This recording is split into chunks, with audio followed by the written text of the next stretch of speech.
High, আমি Susmita and welcome to my another mini blog. So আজ ছিল উল্টো রাত অ্যান্ড অফকোর্স বৃষ্টির জন্য কিছুক্ষণ রাস্তায় আটকে যাওয়ার পর সাইকেল রেখে আমরা গেলাম শক্তিনগরের রথ দেখতে।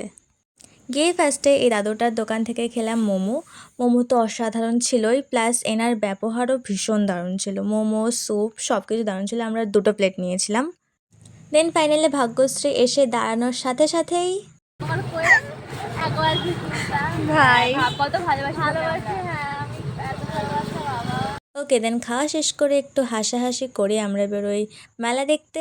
সো অফকোর্স মেলাতে অনেক কিছু পাওয়া যাচ্ছিলো অ্যান্ড ওগুলো দেখে আমরা রিয়েলাইজ করলাম যে বড়োদেরকে নিয়ে আসতে হয় যারা কিছু কিনে দিতে পারবে।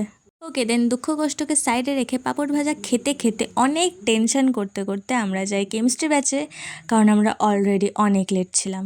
বাট ওখানে গিয়ে জানতে পেরে যে স্যার আমাদের ট্রিট দিচ্ছেন, নাইস। সো ওখানে খেলাম chicken pakora and then also jalebi, যেটা খেতে আমি অনেক লেট করেছিলাম। লিটারালি সবাই চলে গিয়েছিলো অ্যান্ড আমি খেয়েই যাচ্ছিলাম কারণ আমার খাওয়া শেষ হয়নি। সো দ্যাটস ইট, এটুকু ছিল আমার উল্টো রথের ব্লগ। দেখা হবে নেক্সট ব্লগে। বাই।